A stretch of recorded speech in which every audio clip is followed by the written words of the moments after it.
우리 예수님께서는 베드로와 이 제자들에게 마지막 남긴 메시지가 마태복음 28장 18절 이하의 말씀이죠. 영어로 하면 The Great Commission, 대사명, 지상 대위임령 이렇게 표현을 하는데요. 가서 모든 족속 민족으로 제자를 삼아 아버지와 아들과 성령의 이름으로 세례를 베풀고 내가 너에게 분부한 모든 것을 가르쳐 지키게 하라 그랬잖아요. 분명히 예수님께서 베드로와 제자들에게 모든 민족에게 가서 모든 민족에게 가서 그들을 제자를 삼으라 그랬어요. 그 명령을 내렸죠.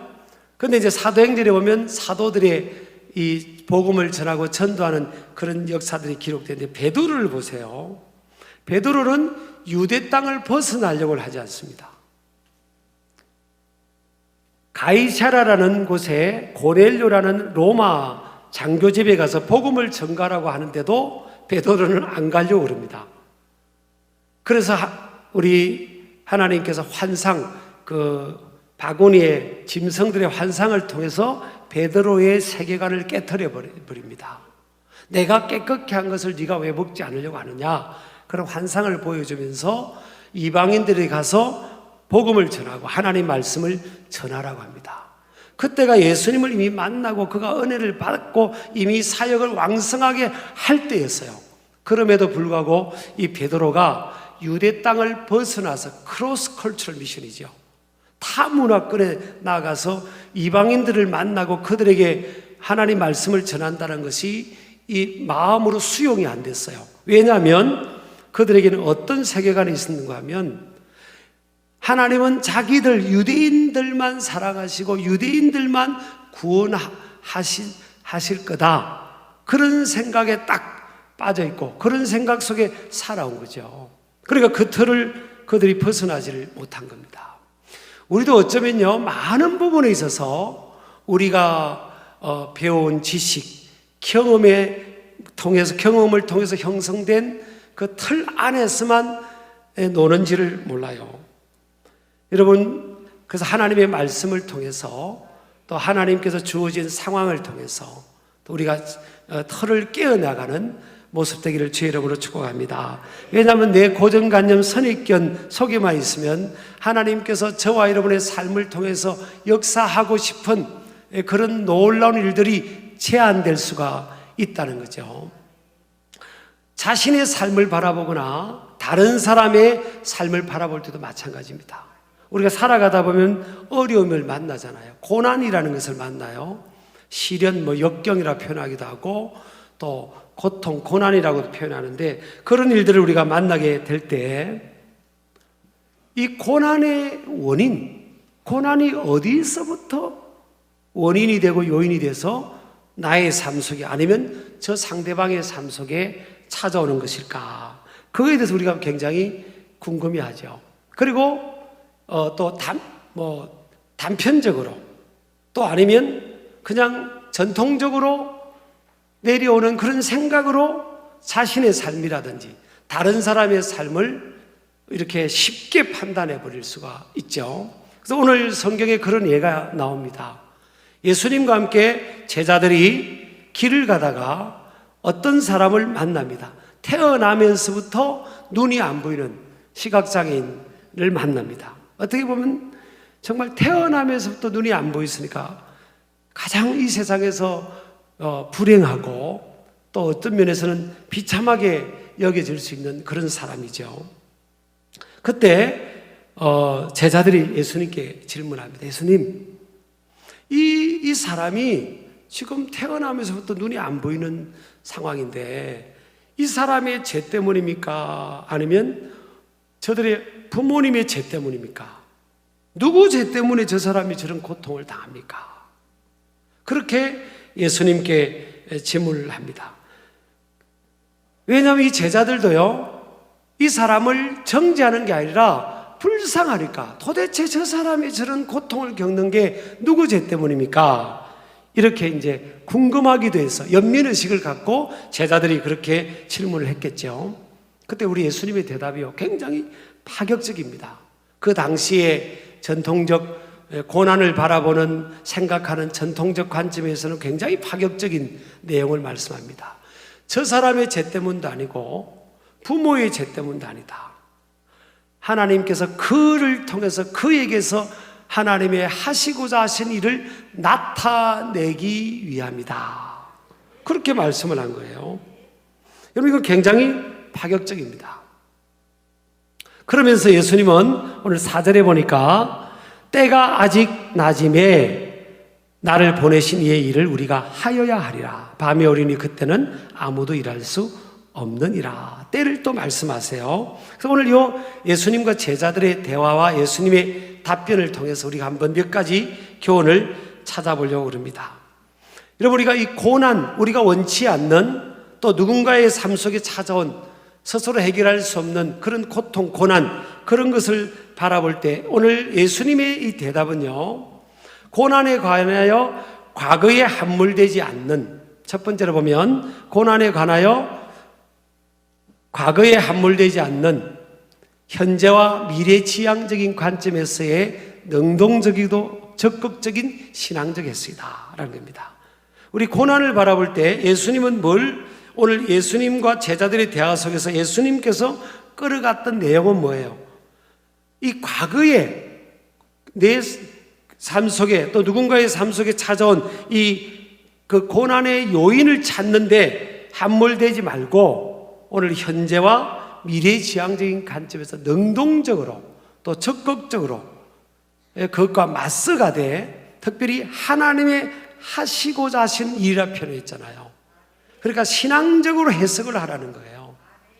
이 고난을 우리가 만날 때 신앙적으로 해석을 해야 된다. 그래서 여러분, 우리가 하나님을 대입하지 않으면 우리 인생은 답이 없어요. 그래서 우리 예수님께서 하신 말씀을 통해서 이 고난은 그가 불쌍한 게 아니라 그를 통해서 하나님이 하시고자 하신 일을 나타내기 위함이다.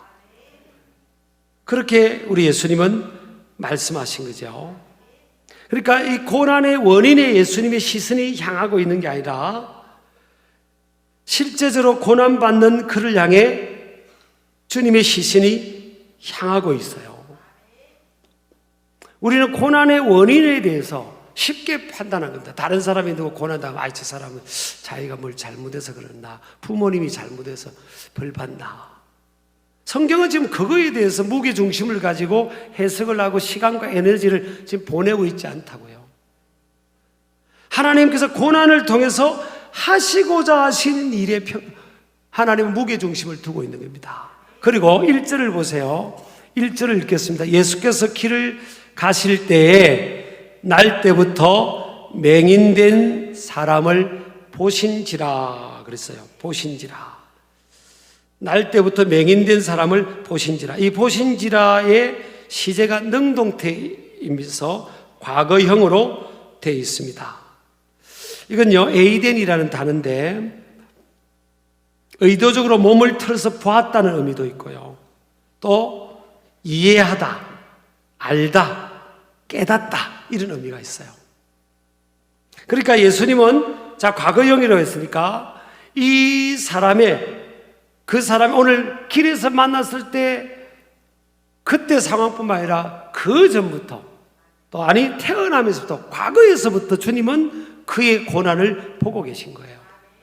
굉장히 중요합니다. 그리고 오늘 이 표현이요, 능동태입니다. 그가 보셨다 그런 뜻인데 능동태예요. 주님은 주님의 의도를 가지고 보신 거예요. 우연히 본 게 아닙니다.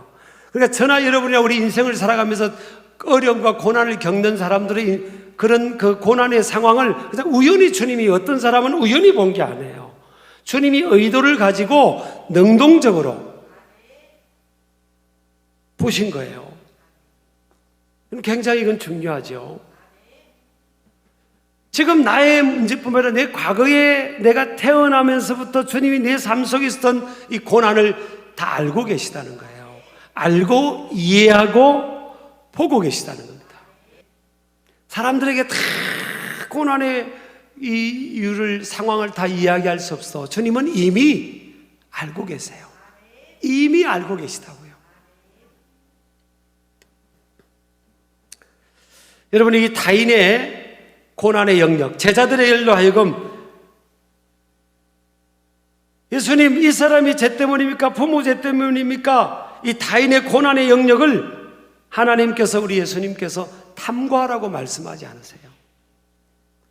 저 사람이 왜 고난을 받는 거지? 이걸 탐구하라고 우리에게 하나님께서 허락하지 않으셨다고요. 사람은 알 수가 없는 겁니다. 근데 오늘 성경은 뭘 강조하는가 하면, 두 번째는 하나님은 모든 고통, 모든 고난을 선용하신다. 고난에는 하나님의 계획이 있다는 거예요. 날 때부터 맹인된 이의 고통의 진정한 이유는 하나님께서 그의 삶을 통해, 아니 정확히 표현하면요, 그의 고난을 통해 놀라운 일을 계획하고 있다는 것입니다. 하나님께서는 그의 고난을 통해 어떤 놀라운 일을 행하시고자 계획하셨다는 겁니다. 이건요, 그의 부모도 모를 수 있고 주변 사람들도 모릅니다. 하나님은 어떤 사람의 인생, 이 땅에 존재하는 어떤 사람의 인생, 날 때부터 맹인된 길에서 사람들에게 구걸하던 그 인생에게도 하나님은 뭐예요? 하나님의 하시고자 하시는 것을 나타낼 계획이 있다고 하셨잖아요. 그리고 이 땅에 존재하는 모든 인생들에게는 하나님의 계획이 있는 거예요. 우리는 하나님의 계획을 갖고 있는 인생들입니다. 그건 모르는 거예요. 사람들이 모르는 겁니다. 여러분, 요셉의 형들, 10명의 형들이 요셉을 애굽의 노예로 팔았잖아요. 은 20을 받고. 그것이 하나님의 계획 안에 있는 것을 형들이 몰랐어요. 요셉도 하나님의 계획 안에서 내 인생이 있지만 구체적으로 그것을 알지를 못했어요. 근데 오늘 성경은 뭐라고 말합니까? 불쌍하고 비참하게 보이는 그 인생을 향해서도 그를 통해서 하나님의 하시고자 하시는 일을 나타내고자 한다. 여러분, 고통에는요, 이유가 있고요, 하나님의 계획이 있고 목적이 있어요. 저는 이제 우리가 한 주 있다가 청소년 수련회를 이제 시작하는데, 어린이들도 또 하고 그 다음에 청년들도 하고 그러잖아요. 어떤 목사님께서 저한테 그래요. 목사님, 나이도 이제는 적지도 않은데 어떻게 아이들에게 설교가 되냐고. 청소년들하고 이게 설교가 되냐고. 그 많은 아이들하고 어떻게 설교가 되냐고. 그렇죠. 하나님의 은혜죠, 은혜. 그걸 말할 수 없죠. 그러면 다른 목사님은 하나님의 은혜가 없냐고. 더 많은 분들이 많죠, 사실은. 근데 왜, 어떻게 되냐고. 아이들하고 어떻게 소통이 되냐고.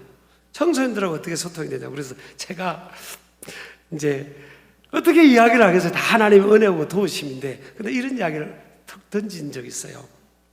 3살 때 아버님이 돌아가시면 가능해요. 네, 그랬어요.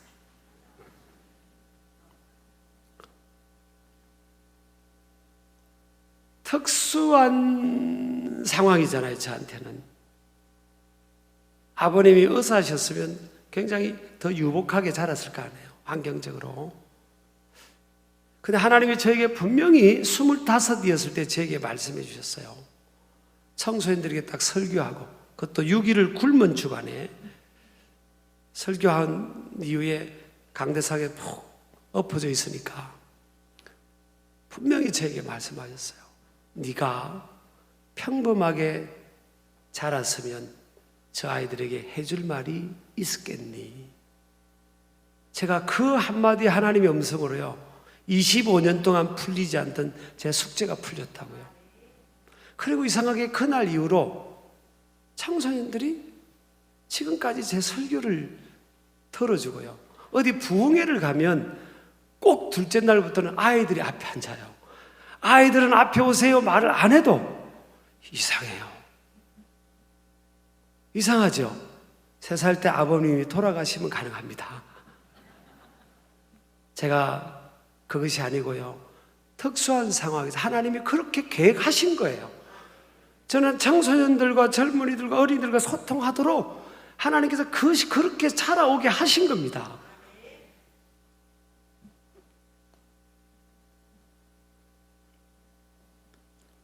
하나님은 절대 실수하지 않으세요.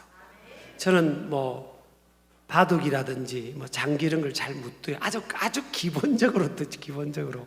바둑도 한 15급밖에 안 되는데, 기본적으로. 근데 친구들하고 바둑이나 장기를 두면 어떻게 해요? 딱 듣고 친구한테 말해요. 아유, 장가다. 아유, 이거 아니야. 한숨 물려주려고 하죠?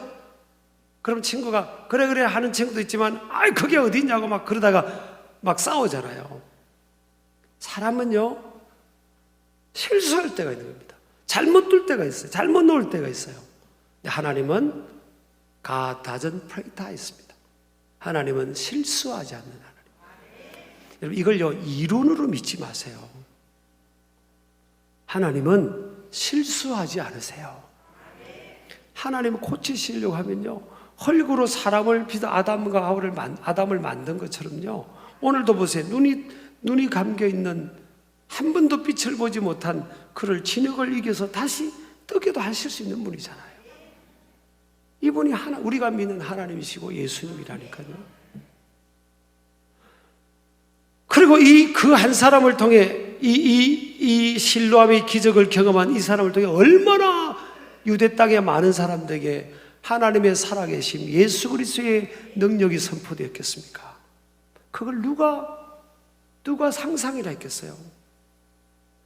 그래서 여러분, 우리가 어떤 사람이든, 어떤 장애우든, 어린아이든, 어떤 환경적으로 어려운 사람이든, 지금 호흡을 하고 있는, 존재하고 있는 이 사람들은 다 계획이 있다니까요. 누구의 계획입니까? 하나님의 계획이 있는 사람들이에요. 그래서 우리는 죽을 수 없습니다. 우리는 하나님께서 우리 인생을 데려갈 때까지는 절대 죽을 수 없어요. 버텨야 됩니다. 왜? 하나님의 계획이 있어요. 근데 이걸 사람이 다 알아줄 거라고 생각하지 마세요. 부모도 몰랐는데요. 어쩌면 자신도 모르잖아, 지금요. 근데 하나님은 계획을 갖고 계시다고요. 세 번째요, 고난의 여정에는 하나님의 타이밍이 기다리고 있습니다. 이 때가 중요합니다. 봄, 여름, 가을, 겨울 때가 있는 것처럼요, 하나님의 때가 있는 거예요. 갈라디아서 6장 9절에 보면요, 우리가 선을 행하되 낙심하지 말지니 포기하지 아니하면 때가 이름에 거두리라. 때가 돼야 거두는 거예요. 근데 영어로 하면 in his proper time입니다. 우리 때, my proper time 아니에요. 내가 원하는 때가 아니라 그분의 때입니다. 그분의 때. 그분이 생각할 때 가장 좋은 때, 그때에 거두게 되는 거예요. 여러분요, 이 요셉이 17살에 노예로 팔려갔잖아요. 근데 딱 30세 때 총리가 됩니다. 여러분, 왜 30세 때 총리가 됐냐 아십니까? 요셉은 예수 그리스도를 상징하는 인물입니다. 예수님의 사역이, 공생 사역이 30부터 했어요. 그러니까 하나님은 요셉을 사랑하지만 13년의 그 고난의 시간들을 허락하신 거예요. 왜? 그래야 구약과 신약 말씀이 이렇게 맞아야 되니까.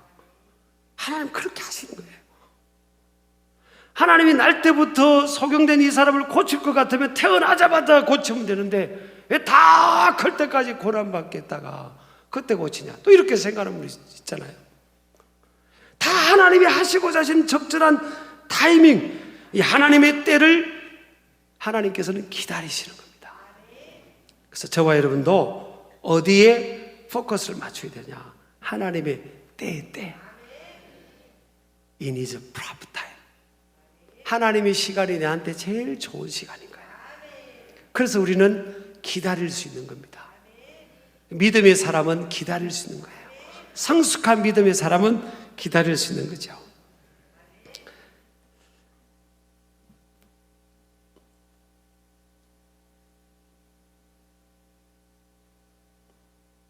우리가 혼자가 아닌 줄을 믿습니다.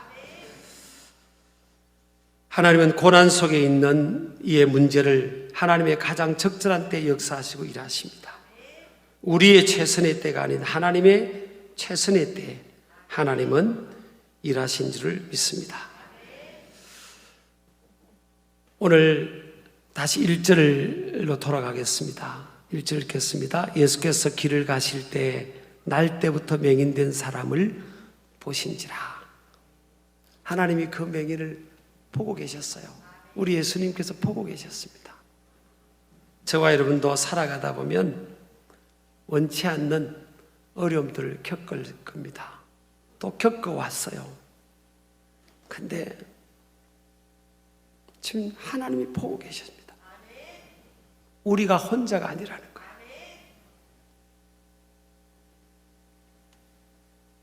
저와 여러분이 혼자가 아닙니다. 그리고 이 고난은 하나님의 계획이 있어요. 그 하나님의 계획을 내가 지금 다 몰라도, 아, 그렇지. 내가 살아가는 삶에는 하나님의 계획이 있지. 우연이 없지. 하나님이 허락하신 시간이지. 그리고 하나님께서 보고 계시지. 나는 혼자인 것 같아도 혼자가 아니지. 그래, 그렇다면 하나님의 계획을 이루어드려야지. 온 동네 사람들이 불쌍하다고 했던 그 조그마한 까까머리, 코 올리는 까까머리 아이가 목회자가 될 줄도 본인도 몰랐고, 동네 사람들도 몰랐고, 가족도 몰랐어요. 여러분, 하나님은 예수님 오늘도 진역을 이겨서 흑암 속에 살던 그 사람의 눈을 열어줬잖아요. 그러면서 제자들에게 뭐라고 합니까? 때가 아직 낮이다. 나를 보내신 이의 일을 우리가 하여야 하리라. 주님께서는 고난의 원인을 파고 들어가려고 말씀하지 않고 우리를 보내신 하나님의 일을 하도록 우리에게 재촉하고 계시는 거예요. 이 하나님의 일이 뭡니까? 어렵고 고난당한 사람들을 치유하고 살려내고 일으켜내고 희망과 위로를 주는 이 일을 위하여 왔다는 겁니다. 여러분, 밤이 되면 오늘 뭐라고 말씀하십니까? 일할 수가 없다고. 밤이 되면 우리 인생이 마치게 되면 우리 일할 수가 없어요. 그래서 지금 낮일 때, 영적으로 낮일 때 우리는 열심히 살아있는 동안 고난의 무게를 크게 보지 않고요, 어떤 상황 속에서도 나를 통하여, 우리를 통하여, 저와 여러분을 통하여서 이루시고자 하는, 나타내시고자 하신 하나님의 일을 이루기 위해서, 그 일을 이루기 위해서 저와 여러분은 어떤 상황도 긍정적으로 바라보고 능동적으로 바라보고 또 진취적으로 바라보면서 그 일을 돌파해 나가는 겁니다. 여러분, 그렇게 돌파해 나가는 우리 신길 가족들, 또 이 땅에 하나님의 택한 백성들 되기를 주의 이름으로 축복합니다. 주님이 터치하시면 눈이 열리고요, 주님이 한번 역사하시면 회복이 되는 것입니다. 우리는 주님을 바라보면서 그 고난의 이유를, 하나님의 계획을 확신하면서 직면하고 돌파해 나가는, 그리고 하나님의 때를 기다리는 저와 여러분 되기를 주의 이름으로 축복합니다.